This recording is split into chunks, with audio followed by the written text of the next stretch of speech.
Rhythm of nature. The evolutionary factor. Welcome to our channel of commentary on the Gospels, to discover yourself. Today we talk about our spiritual and human growth, integral, at the rhythm of nature. It remains as the only evolutionary factor of every soul, like a mustard seed, which develops. The images of the Gospel passage are simple, mediated by the culture of the camps, precisely to explain the spontaneous rhythm of life in the Spirit. Jesus wants us to emerge from the ground, sprout and flourish on a stable basis, on genuine foundations without vocational disagreements, far from external prejudices. Then, on the horizon of each stretch of the journey there is always a new plant, another Genesis, a different flowering over the seasons, a different effervescence to be introduced into the already capitalized structure. A proposal that knows no borders, is aimed at everyone. Just let the seed do its normal things, thus integrating the energies, giving space.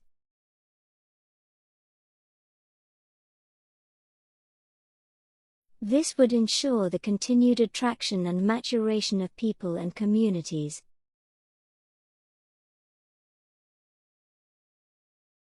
So, what to invent and how much must be given to accelerate the spread of the kingdom of God?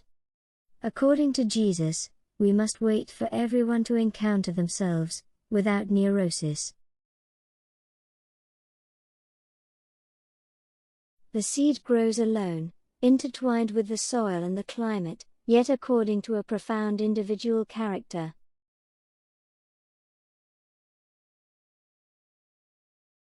It defies cerebral explanations. In fact, surprising us, the evangelist underlines how, he himself does not know.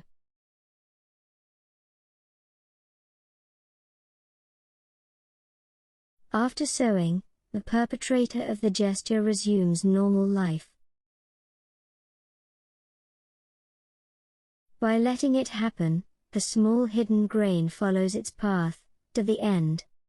This is the evolutionary factor. No farmer tramples on his field, nor investigates what is happening, annoying, in short. Development, growth and maturation are in themselves guaranteed. Anyone who wanted to enter would disturb the sprouts.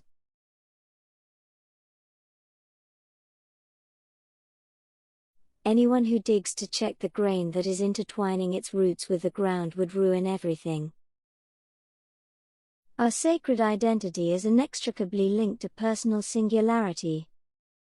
It is entangled in an unrepeatable sensitivity and affair. But it is the darkness, the silence, the waiting, that make its tender shoots sprout, in their uniqueness and authenticity.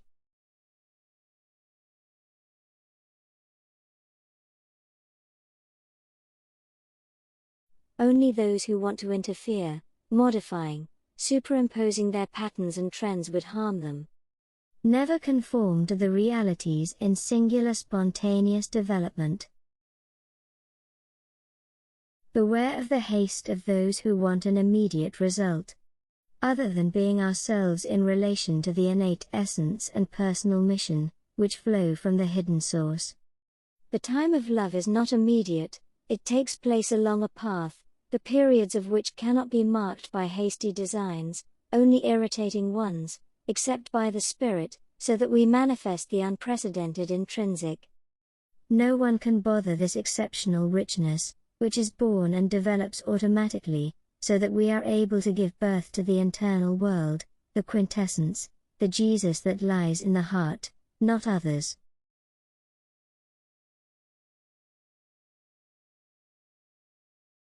Putting hand on the scythe means that at this point the soul is awake for the kingdom, ready to give life to itself and to its brothers, overflowing its completeness to others, even distant or wandering like birds.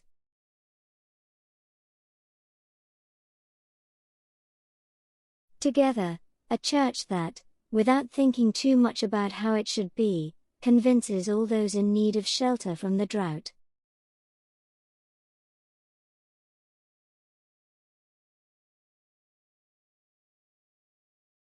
The seed can be transmitted anywhere by the same birds that land there, even just enough for each one to take flight again.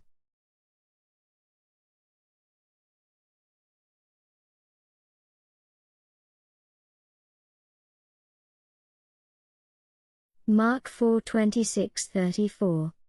He said, "Thus is the kingdom of God, like a man who casts seed on the ground, whether he sleeps or watches, by night or by day, the seed germinates and grows. How, he himself does not know. The soil produces spontaneously before its stem, then the ear, then the full grain in the ear, and when the fruit is ripe, immediately he sends the sickle, because the harvest has come." He said, "To what can we compare the kingdom of God, or with what parable can we describe it? It is like a mustard seed which, when sown on the ground, is the smallest of all the seeds that are on the ground, but, when once sown, it grows and becomes larger than all the plants in the garden and makes branches so large that the birds of the air can make nests in its shade." With many parables of the same kind he announced the word to them, as they could understand. Without parables he did not speak to them, but, in private, he explained everything to his disciples. The parables of the kingdom in Matthew 13 and here in Mark 4 do not narrate a solemn, epochal, majestic, stubborn and imposing reality. Rather, the new kingdom will be comparable to a common shrub, which grows modestly, silently, in the home garden. As if to say, we evolve in tiny signs, nothing extraordinary. But we are people, not facsimiles.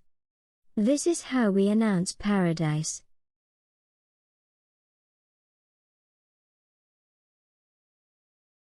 To internalize and live the message, what meaning does the small hope of a few believers without a flashy and self-confident heritage have for the social and cultural concert, global today? In the silence of small actions, the true power of change is hidden. Every gesture counts, helping to build a better future for each of us.